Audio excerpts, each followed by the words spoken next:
घर बदल कर देख लेते हैं, हम सुख की कामना में अपनी दुकान बदल कर देख लेते हैं, हम सुख की कामना में अपना व्यापार बदल कर देख लेते हैं, हम सुख की कामना में अपने वस्त्र बदल कर देख लेते हैं।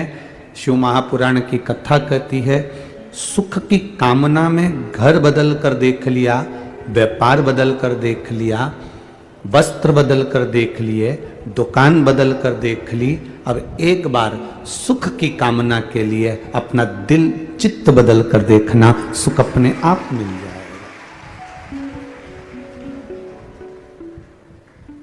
ये मकान नहीं फल रहा, हमने मकान चेंज कर दिया। ये दुकान नहीं फल रही, हमने दुकान चेंज कर दी। ये व्यापार नहीं फल रहा, हमने व्यापार चेंज कर दिया।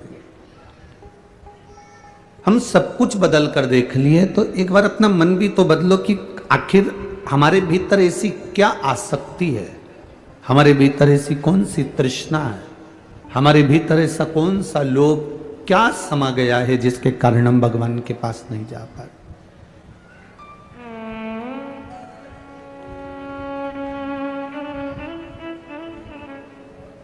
जब हमारे भीतर से हमारे चित्त को हम बदलेंगे, हमारे मन को हम बदलेंगे, हमारी बुद्धि को, हमारे चिदानंद को हम बदलेंगे, हमारे मन को थोड़ा सा बदलने का प्रयास करेंगे,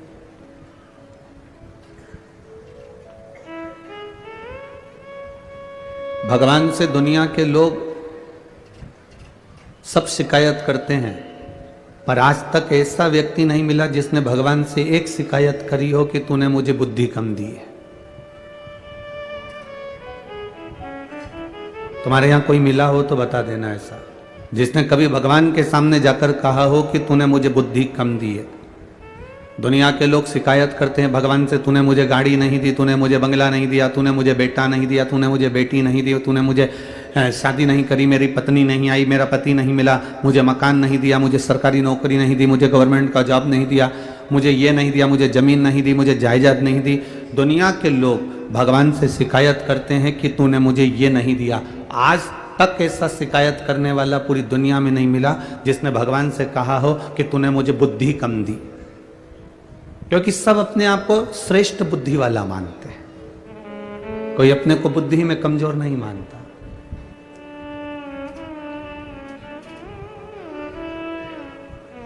एक श्रेष्ठता आप में है कि आप अपने आप को बुद्धि में कमजोर नहीं मानते, तो शिव महापुराण की कथा कहती है फिर भगवान की भक्ति में कमजोर कैसे हो सकते हो, उसके भजन में कमजोर कैसे हो सकते हो, आप उसके अनुमोदन में, उसके निवेदन में, उसकी श्रद्धा में अपनी कमी कैसे ला सकते हो, उसके विश्वास में अपनी कमी कैसे ला सकते हो। हम अपने भरोसे को प्रबल क्यों नहीं बना पाते।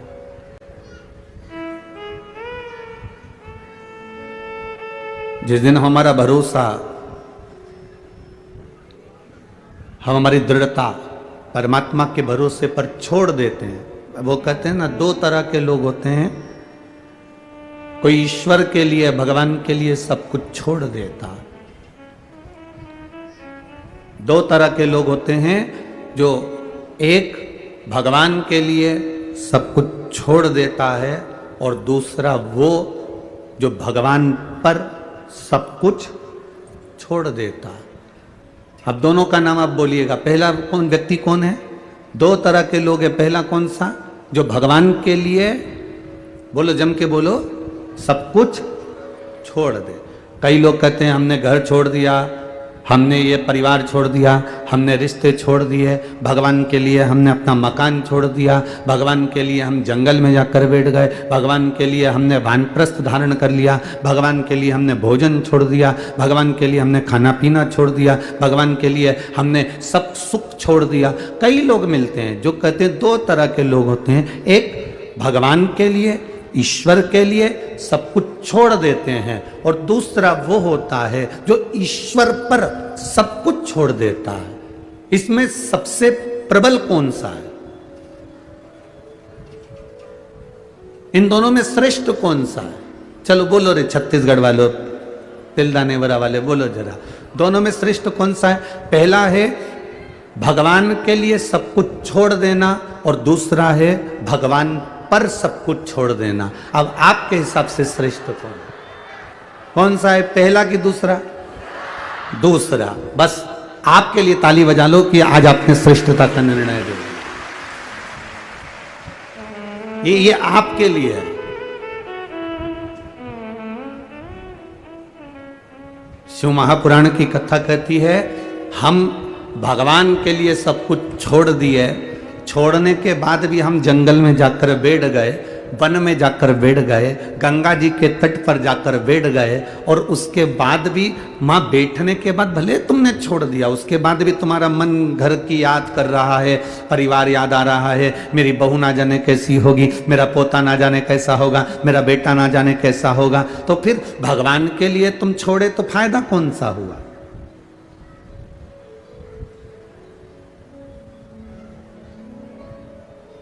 हमने पहले भी कथा में कहा, संत बनना सरल, साधु बनना सरल, तपस्वी बनना सरल, सन्यासी बनना सरल, गंगा जी के घाट पर बैठकर तप करना सरल, नर्मदा जी के तट पर बैठकर भगवान की भक्ति करना सरल, यमुना जी के घाट पर रहकर भजन करना सरल, सरयू के घाट पर बैठकर तप करना सरल, पर सबसे ज्यादा कठिन है घर में रहकर, परिवार में रहकर उनका भरण पोषण करते हुए भगवान का भजन करना, यह कठिन है।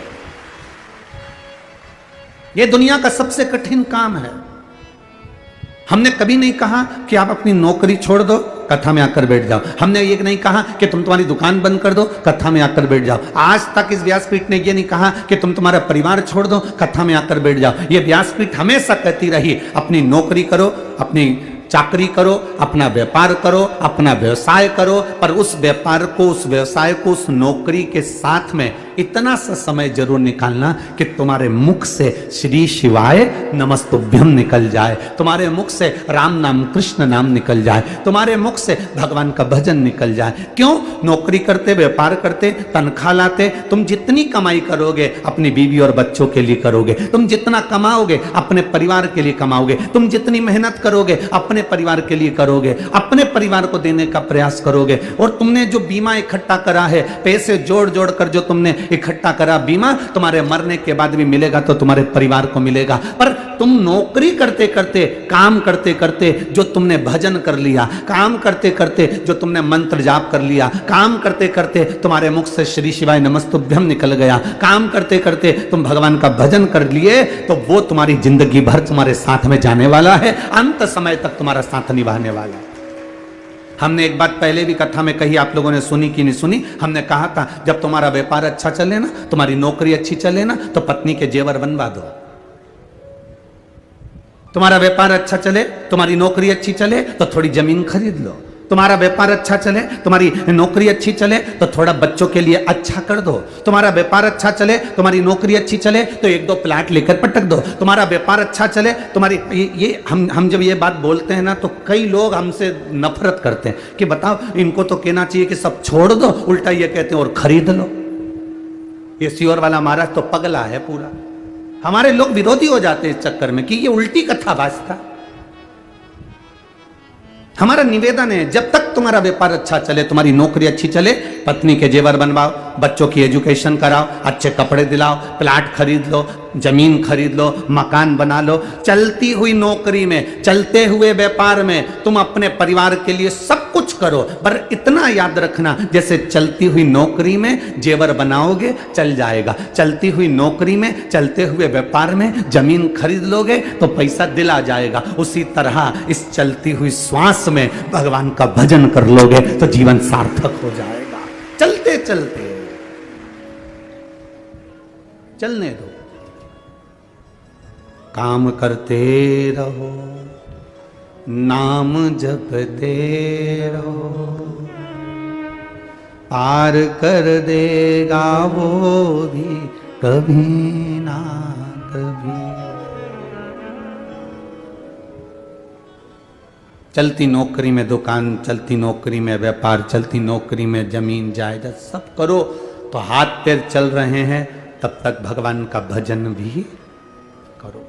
शरीर चल रहा है, तब तक भगवान का भजन भी करो। शरीर चले तब तक कथा में जाओ, शरीर चले तब तक तीर्थ में जाओ, शरीर चले तब तक भगवान के दरवाजे जाओ। और बहुत याद रखना, दो चीजें स्मरण में रखें, तुम्हारी तुम्हारे घर में चले तब तक सारे दान पुण्य कर लो, और जब तक शरीर चले तब तक कथा सुन लो। तब तक तुम्हारी मर्जी पड़े जहां जाओ, शरीर चले तब तक इस शरीर का सदुपयोग करो। शरीर चले, इस शरीर का सदुपयोग करिए। इस शरीर को गलत जगह पर मत भेजो, इस शरीर को गलत व्यसन में मत ले जाओ, इस शरीर को गलत जगह पर लेकर मत जाओ।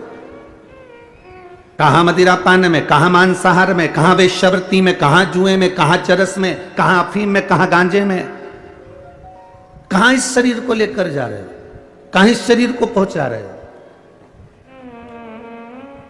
मैं छत्तीसगढ़ पुलिस को और इस हेलो जिंदगी रायपुर पुलिस को धन्यवाद देना चाहूंगा, जिन्होंने एक पहल कर रखी है नशा मुक्ति के लिए, नशे की रोक के लिए।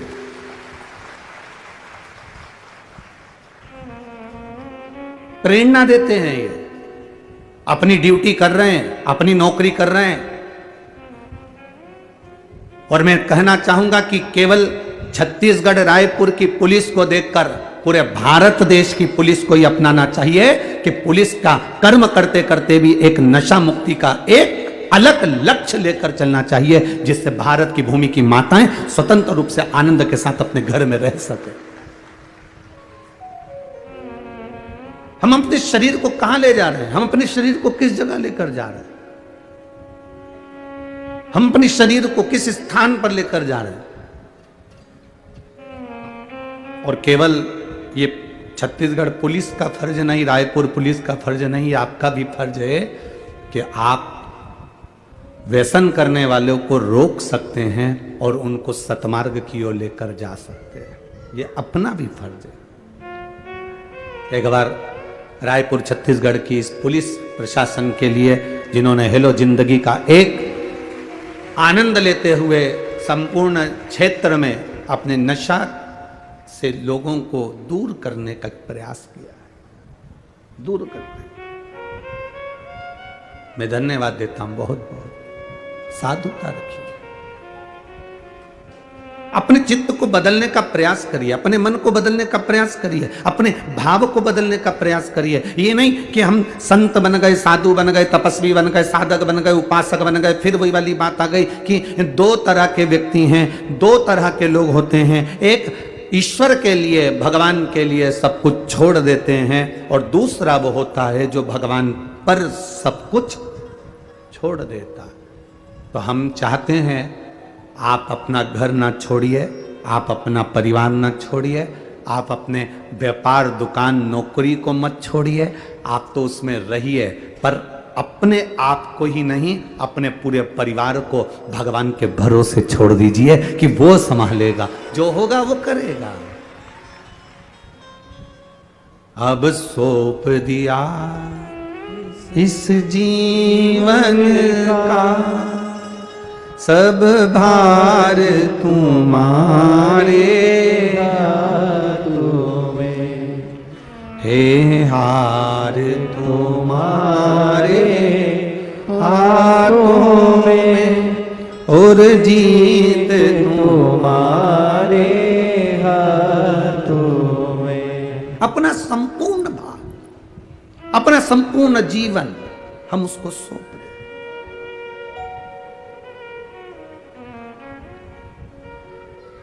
अपने संपूर्ण जीवन को हम परमात्मा पर सौंप दें।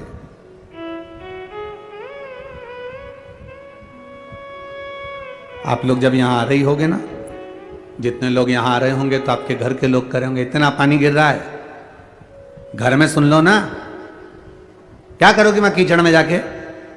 अकल वकल नहीं है क्या तुम्हें? समझ नहीं पड़ती क्या तुमको? इतने में यह चोटी करती करती उसको घूर के देखी, और वो बोल ही रहा है, क्या करोगी जाके, इतना पानी गिर रहा है, इतना कीचड़ हो रहा है। और वो चोटी करती करती फिर उसने पल्लू पे लिया, पेंसिल से लाइन खींची और डब्बा भर के और बिंदी लगा के और रुमाल उठा के रुमाल में थोड़ी सी सुपारी रख के इसलिए लाई, कहीं बोर होंगी तो मुंह में सुपारी रख के और फिर चली। अब इसने अपने मना करने वाले बेटे से और परिवार वाले से, चल मेरे को छोड़ के आ, हम नहीं जाए, पानी गिर रहा है। चल अच्छा 500 रुपए दे। 500 रुपए काय के लिए? अब तू छोड़ने नहीं जा रहा तो मैं गाड़ी से जाऊंगी। इतने में बोला चलो मैं छोड़ देता हूं, और फिर छोड़ के फिर बोला इतना कीचड़ हो रहा है, मां कहां जा रही, इतनी कीचड़ हो रहा है, तू जा, अब मैं चली जाऊंगी, तू जा। आ रही थी फिर मां रास्ते में, जहां उतारा मां 2-3 इसकी बेस्ट फ्रेंड मिल गई। अब फ्रेंड तो थी नहीं, बस कथा में आती थी तो पहचान हो गई। कथा की पहचान कोई कम होती है क्या है? एक बात बताएं आपको, ये जब अपने प्राण छूटे ना, प्राण छूटने के बाद जब अपन लोग ऊपर जाएंगे ना, तो एक बात का ध्यान रखना, घर के लोग भले तुमको वहां मिले कि नहीं मिले पता नहीं, पर शंकर जी के मंदिर में तुम जो एक साथ जल चढ़ाती हो ना, ये सब वहीं पर मिलेंगे, एक जगह इकट्ठे हो, और वहां पर भी तुम चिल्ला चिल्ला के कहते बोल बम का नारा है। अब वहां पर भी तुम चुप नहीं रहना, और इतना भजन गाना, ढोलक पीट पीट के, मंजीरा बजा बजा के, तो पार्वती जी भी टेंशन में आ जाएगी, कहां से पकड़ ला इनको। तो भोलेनाथ जी कहेंगे कहीं नहीं, वो तिल्दा नेवरा की है, तो इसको तिल्दा नेवरा में क्यों नहीं छोड़िया है। कथा सुन सुन के आदत हो गई, कहीं रायपुर की सुन ली, भिलाई की सुन ली, भाटापारा की सुन ली, यहाँ की सुन ली, और अभी बच्चा कुछ है सावन में बालोद की सुन लेगी।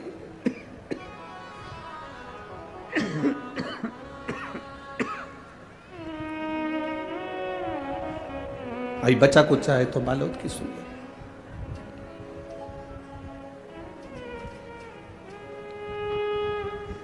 महाराज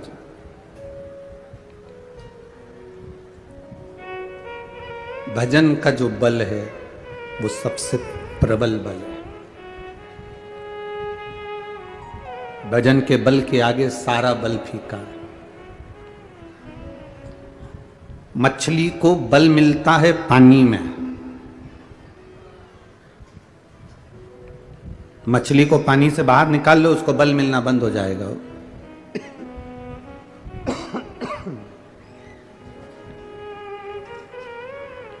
मछली को पानी में से बाहर निकालो, उसको बल मिलना खत्म हो जाएगा।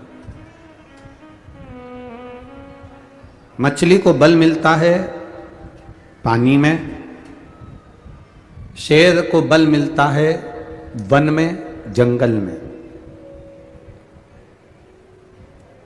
शेर अगर शहर में आ जाए तो उसको बल नहीं मिलेगा। शेर अगर वन में है तो उसको बल मिलेगा। मछली जल में है तो उसको बल मिलेगा, और भक्त शिव की शरण में है तो उसको बल मिलेगा, ये निश्चित है। मछली को बल मिलता है जल में, शेर को बल मिलता है वन में, और भक्त को बल मिलता है भगवान की शरण में। भगवान की शरण में अगर आप गए हो, आपके रोज जाने पर, प्रतिदिन जल चढ़ाने पर, प्रतिदिन भगवान का भजन करने पर, प्रतिदिन एक बेलपत्र देवाधिदेव महादेव को समर्पित करने पर बल प्राप्त हो, बल मिलता है।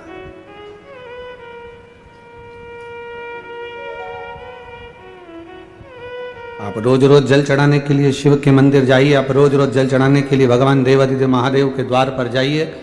आपको लोग कहेंगे कहाँ जा रहे हो, क्या मिल रहा है वहां जाने से, क्या प्राप्त हो रहा है आपको वहां जाने से। तब आप कह सकते हो मुझे जिंदगी जीने का एक बल प्राप्त हो रहा है, मुझे जीवन जीने का एक तरीका प्राप्त हो रहा है।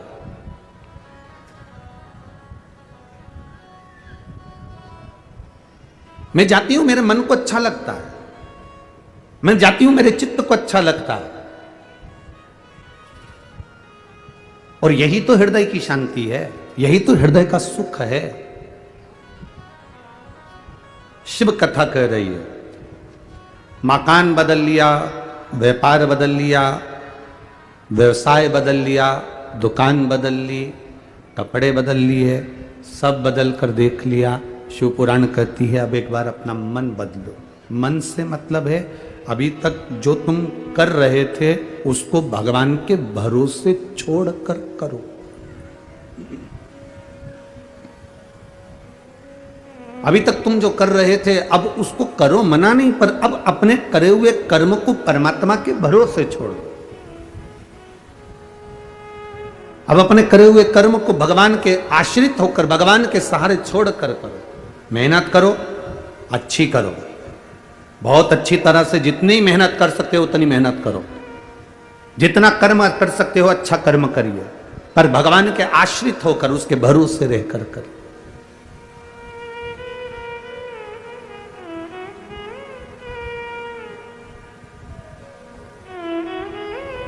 अपनी जिंदगी में कोई कर्म ऐसा कर कर जाऊं कि बाद में लोग याद रखें। एक बार ब्रह्मा जी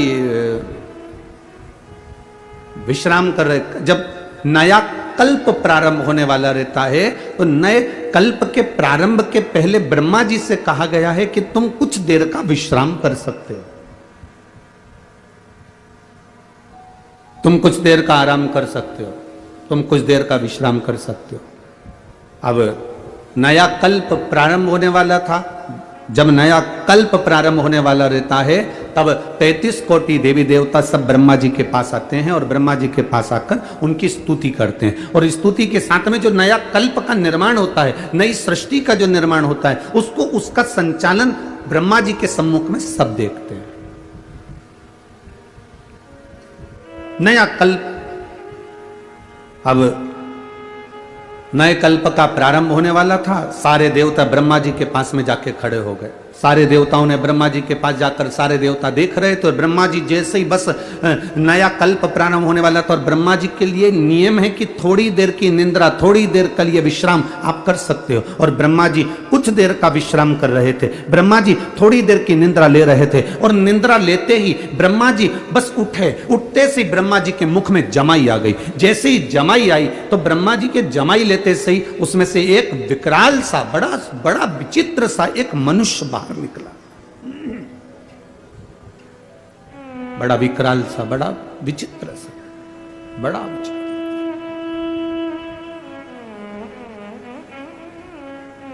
एक मनुष्य बाहर निकला, प्रकट हुआ। ब्रह्मा जी ने देखा कि बड़ा सारा उसका स्वरूप है, बहुत बड़ा उसका स्वरूप है और सुंदर भी बहुत है। शरीर पर इतना तेज है कि एकदम उसका शरीर लाल हो रहा है। बड़ी बड़ी भुजाएं उसकी, बड़ा बड़ा शरीर उसका, बड़ा वीर सा नजर आ रहा है, बड़ा प्रबलता सा नजर आ रहा है। ब्रह्मा जी ने पूछ लिया, तुम कौन हो? उसने कहा, मुझे नहीं मालूम मैं कौन हूं। क्या नाम है तुम्हारा? मुझे नहीं मालूम मेरा नाम क्या है। कहां से आए हो? पता नहीं, परंतु इतना जानता हूं कि मैं आपके शरीर से प्रकट हुआ। मैं इतना जानता हूं कि आपके शरीर से हुआ हूं। आपने जब निंद्रा त्यागी, निंद्रा त्यागने के बाद आपने जो बकासी ली, आपने जमाई ली और उस जमाई से मैं प्रकट हो गया। ये कथा आपको मालूम होना चाहिए और केवल छत्तीसगढ़ वालों के लिए नहीं, पूरे विश्व के माताओं को यह मालूम होना चाहिए कि तुम्हारे मांग में जो सिंदूर भरा होता है, हनुमान जी को जो सिंदूर चढ़ा हुआ होता है, गणेश जी को जो सिंदूर चढ़ा हुआ होता है, माता के मांग में जो सिंदूर भरा हुआ होता है, वो सिंदूर आया कहां से था? ये पूरे विश्व की माताओं को, ये पूरे भारत देश की नहीं, संपूर्ण विश्व की माताओं को यह मालूम होना चाहिए कि गणेश जी पे चढ़ा हुआ सिंदूर कहां से आया, सिंदूर का जन्म कहां से हुआ। हनुमान जी पे चढ़ा हुआ सिंदूर कहां से आया, उस सिंदूर का जन्म कहां से हुआ। नारी के मस्तक पर जो सिंदूर भरा रहता है, वो सिंदूर आखिर नारी के मस्तक पर आया तो वो सिंदूर का जन्म कहां से हुआ, उस सिंदूर की प्रबलता क्या है।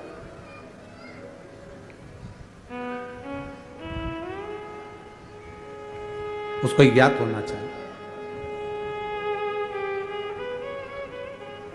अब कल्प की शुरुआत है और कल्प की शुरुआत में ब्रह्मा जी के मुख से एक व्यक्ति ने, एक मानव ने, एक विचित्र सा मानव उसके उनके मुख से जमाई लेने पर प्रकट हो गया।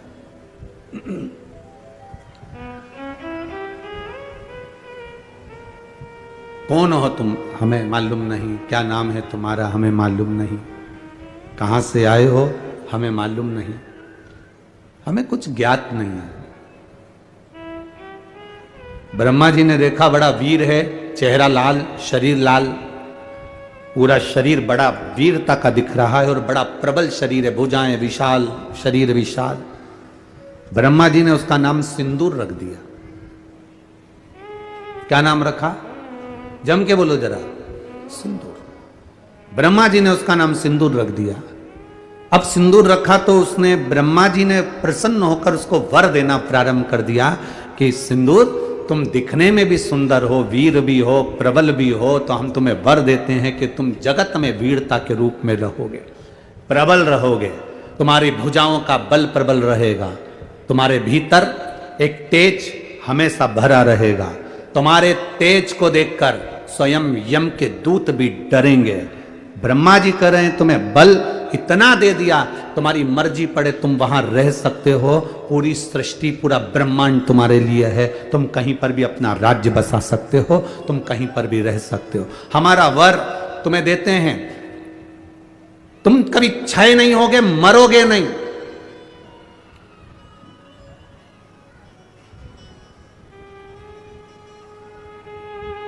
पीछे शंकर भगवान खड़े थे।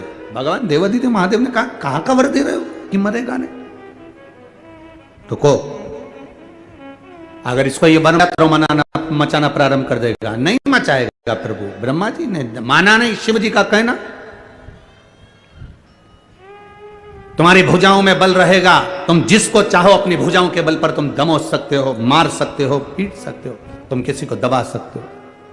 बस सिंदूर को वर पर वर मिल गए ब्रह्मा जी के। इतने प्रसन्न, क्योंकि औलाद ब्रह्मा जी के मुख से जमाई करने पर, ब्रह्मा जी के मुख को बकासी आने पर, जमाई करने पर यह बालक निकला, तो प्रसन्नता हूं, मेरा पुत्र है, मेरा बेटा है।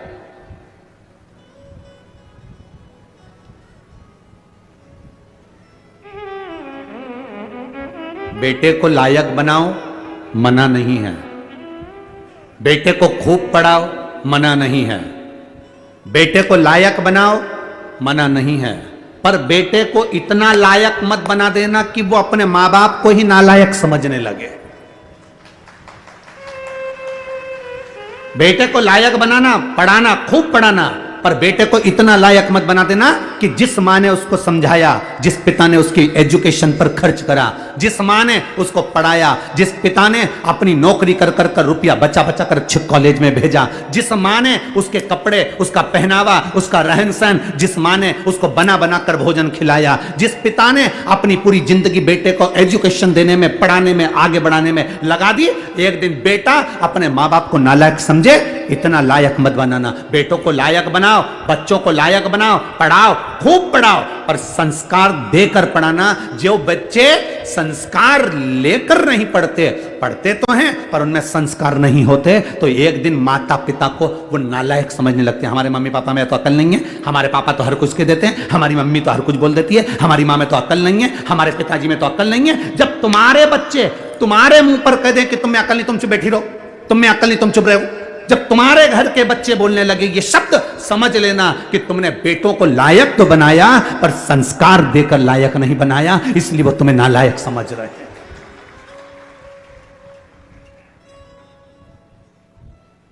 खूब पढ़ाओ, हम मना नहीं करेंगे, जितनी तुम्हारी कैपेसिटी है उससे ज्यादा पढ़ाइए, जितनी तुम्हारी कमाई है उससे ज्यादा खर्च कर कर बेटों को उज्जवल भविष्य बनाइए। बेटा बेटी को अच्छा पढ़ाने का प्रयास करिए, बेटा बेटी का जिंदगी अच्छा बनाने का प्रयास करिए, पर बेटा बेटी आपको लायक बनते बनते आपको नालायक ना समझने लगे, इसलिए थोड़ा संस्कार देने का प्रयास करिए। बच्चों से कहो एक लोटा जल शिव जी को चढ़ा करा, बच्चे कहेंगे माँ जल चढ़ाने से क्या होता है? कुछ नहीं होता, मेरे मन को शांति मिलती है, तू जल चढ़ा करा। मैं जल चढ़ाने नहीं जाऊंगा, मैं भोजन नहीं दूंगी, मैं बाजार में खा लूंगा, घर का दरवाजा बंद है, जाओ खाओ।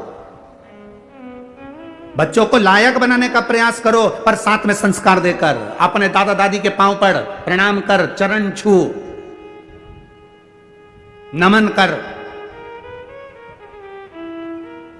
एक दिन बेटा चरण नहीं छूता, दूसरे दिन मामी नाना घर के बच्चे माता पिता कह देते कोई बात नहीं कल छू लेगा, हो गया ना, आज नहीं छुआ ना, कल छू लेगा, कल फिर नहीं छुआ, परसों छू लेगा, ना ना चरण छू। बच्चों को झुकाना, प्रणाम करना, नमन करना, आदर करना, सत्कार करना, बच्चों को यह सिखाना पड़ेगा। आज बड़ी विडंबना का जीवन, बड़ा विडंबना का समय चल रहा है। हम बेटा और बेटी को पढ़ा तो लेते हैं, हम बेटा और बेटी को उज्जवल भविष्य बना तो देते हैं, हम बेटा और बेटी को लायक बना तो देते हैं, पर हमारे बच्चे हमको एक दिन नालायक समझने लगते हैं। तब दिल दुखता है कि मेरी औलाद मेरे मुंह पर कह कर जा रही है, दुख होता है अंदर से। पढ़ाओ, कलेक्टर बनाओ, एसपी बनाओ, टीआई बनाओ, तुम्हारी मर्जी, पढ़े मंत्री बनाओ, संतरी बनाओ, कलंतरी बनाओ, तुम्हारी मर्जी, पढ़े तुम जो बनाओ, पर उनकी वाणी पर तुम्हारा आदर होना चाहिए। ऊंचे सिंहासन पर बैठकर आदर के शब्द समाप्त नहीं होना चाहिए। उनकी वाणी में तुम्हारा सम्मान होना चाहिए, उनकी वाणी में तुम्हारा आदर होना चाहिए, तुम्हारा सत्कार होना चाहिए।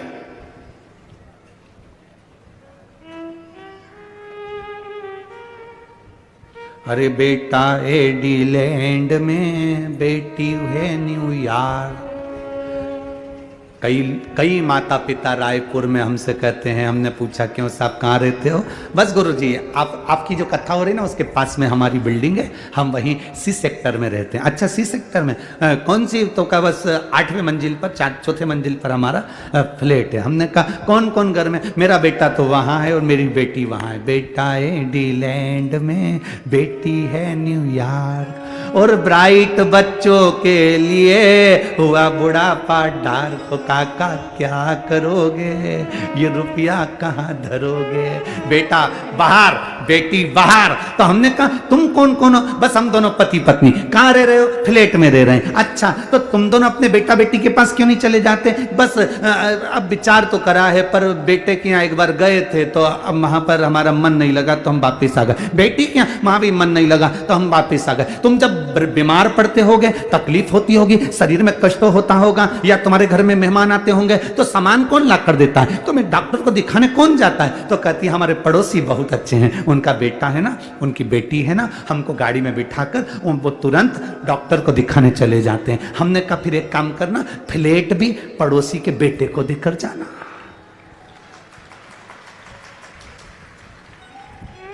मरने के समय पर बूढ़े माँ बाप को डॉक्टर को दिखाने पड़ोसी के बच्चे जा रहे हैं। सब्जी पड़ोसी के बच्चे लाकर दे रहा है, देखरेख पड़ोसी के बच्चे कर रहे हैं। तो मकान की देखरेख तुम कर रहे हो किसके लिए? किसके लिए? आसक्ति नहीं जा रही। हमने कहा एक काम करो न, जब पड़ोसी का बच्चा इतना कर रहा है तो एक काम कर दो, उसको थोड़ा बहुत तो अपनी प्रॉपर्टी दे। अरे गुरुजी कैसे लेके जाना? डॉक्टर को दिखाया है तो क्या प्रॉपर्टी दिया है? सब्जी ला के दे देता कि प्रॉपर्टी दे रहे हैं? तो तुम्हारे बेटे तुमने बड़े करे थे तुम्हारी सेवा के लिए, वो तुम्हारी सेवा नहीं कर रहे, तो तुम किसके भरोसे? किसके? अखबारों में देखो, अखबारों में जरा पढ़ना, कभी पुराना कई जगह का आपको मिलेगा। बुढ़ा बुढ़ी मर गए, बेटों को सूचना दे दी कि आ जाओ अंतिम संस्कार करने, तो कहते हैं ऑनलाइन करा देना। बाद में जब मर गए, अंतिम संस्कार भी मोहल्ले के लोगों ने कर दिया, तब बेटा बेटी आए, जमीन जायदाद बेच के पैसा लेके चले गए, पर माँ बाप का पिंडदान तक नहीं करा। ये जीवन है मानव का। किसके लिए जी रहे? हम किसके लिए अपनी जिंदगी जी रहे हैं?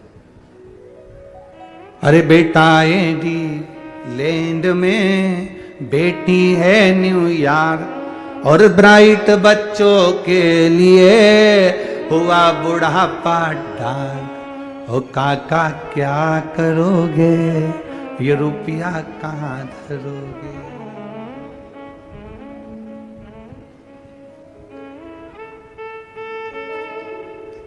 केवल ऑनलाइन